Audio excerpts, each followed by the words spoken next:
एक समय का जिक्र है, एक जंगल में चमकीलो चिड़िया रहा करती थी। वो अपने पति देव के साथ बहुत खुश थी।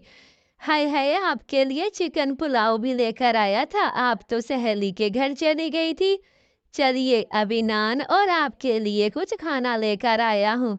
आपसे एक इम्पोर्टेंट बात करनी है। आपका पति दूसरी शादी कर रहा है, वो भी हरियाली से। आपकी सहेली नहीं थी हरियाली?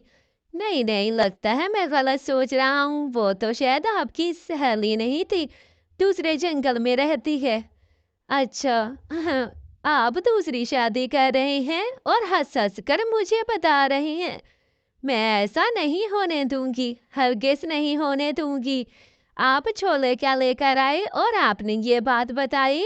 आपने तो मुझसे पसंद की शादी की थी और अब देखो आपको हरियाली से प्यार हो गया है।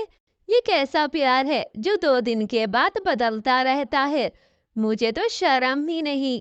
आपको तो शर्म ही नहीं आ रही कि ये आप कैसी बातें कर रहे हैं?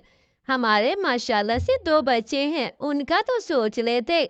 लेकिन आपको तो बस शादी की पड़ी है। आपका तो दिमाग ही खराब हो गया है। ये सब कुछ तो मैं होने नहीं दूंगी। अपने भाई और अपनी माँ को जाकर सब बताऊंगी। जो करना है कर लो। ऐसे ही मिट्टू और चमकीलो जो है बहस में पड़ जाते हैं। इतनी बहस करने के बाद अगले दिन, है मेरी बहन तुम इतनी परेशान क्यों हो? बिल्कुल परेशान होने की बात नहीं है, तेरा भाई तेरे साथ है। मैं मिट्टू को जल्दी जल्दी से शादी कभी नहीं करने दूंगा। तुम बिल्कुल भी परेशान ना हो। मैं जल्दी से जाकर मिट्टू को समझाता हूँ। मिट्टू ऐसे कैसे कर सकता है मेरी बहन के साथ? मैं हरगिज भी उसे ऐसा करने की इजाजत नहीं दूंगा।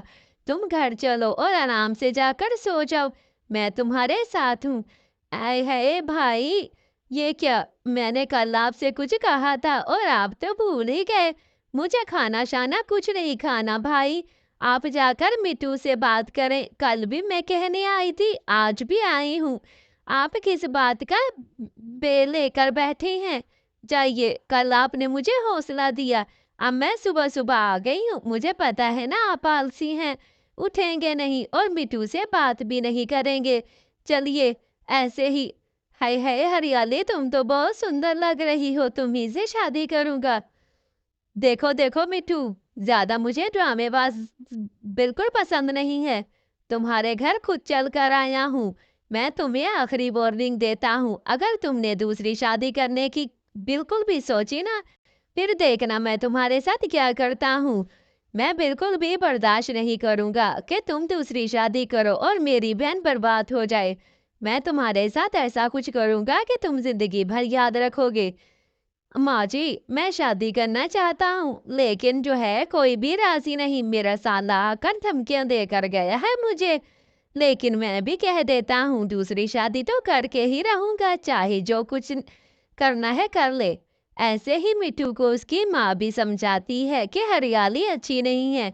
लेकिन मिट्टू के सर पर तो इश्क का बुखार ही था। वो कैसे किसी की बात समझ सकता था? लेकिन मिट्टू फिर वहां से गुस्सा होकर चला जाता है। कई दिन गुजर जाते हैं, मिट्टू का रिश्ता पक्का हो जाता है। देखो देखो मेरी चमकीलो, तुम्हारे लिए मिठाई लेकर आया हूँ। अब तो तुम नाराजगी छोड़ दो और परेशानी। देखो, मेरी शादी में शामिल हो जाओ और मुझे दूल्हा बना दो, सेहरा बांध दो मेरे ऊपर। मैं भी अब शादी करूंगा। बस तुम भी अब मिठाई खाओ और चुप करके नाचो मेरी शादी में। अब तो वही रोना धोना मत मचा देना। अब तो मैं शादी करके ही रहूंगा, तुम्हें नहीं जाना तो मत जाओ। मैं अकेला ही चला जाऊंगा और शादी करके आ जाऊंगा। अब बस रोना धोना बंद कर दो। ऐसे ही मिट्टू बहुत समझाता है चमकीलों को। फिर जाकर मिट्टू खुद ही शादी करके आ जाता है। हाय हाय, आपके लिए गुलाब जामुन लेकर आया हूँ। आप गुलाब जामुन खा लीजिए। आपके नाम तो मैंने घर भी कर दिया है और आपके लिए डायमंड का हार भी मंगवाया है ऑनलाइन। वो भी आपको दिखा देता हूँ। बड़ा खुशकिस्मत हूँ जो आप मेरी शादी आपसे हुई है। हाय हाय, मैं जाकर अपनी माँ को यह सेट दिखा कर आती हूँ, बड़ी खुश होंगी। लेकिन सुबह दिखा दीजिएगा। नहीं ना, अभी दिखा कर आती हूँ। ये सेट ले जाती हूँ, अपनी माँ को दिखा कर आती हूँ। अच्छा, आपकी मर्जी है, आप जाकर दिखाए अपनी माँ को। आपकी माँ बहुत खुश होगी कि मैंने आपको सोने का हार दिया है। क्या? चमकीलो, ये हार तो हरियाली लेकर जा रही थी अपनी माँ को दिखाने, तुम क्यों लेकर आई हो? ऐसे ही सारी बात चमकीलो बताती है। क्या? उसकी शादी कबूतर से हुई पड़ी है और वो मुझे धोखा दे रही थी और भाग रही थी, तुमने बचा लिया। माफ कर दो मुझे चमकीलो, मैंने दूसरी बार शादी की और वो मुझे धोखा दे के जा रही थी। शुक्र है तुम वक्त पर आ गई, मुझे माफ कर दो। ऐसे ही चमकीलो मिट्टू को माफ कर देती है और फिर वो दोनों खुशी खुशी रहने लग जाते हैं।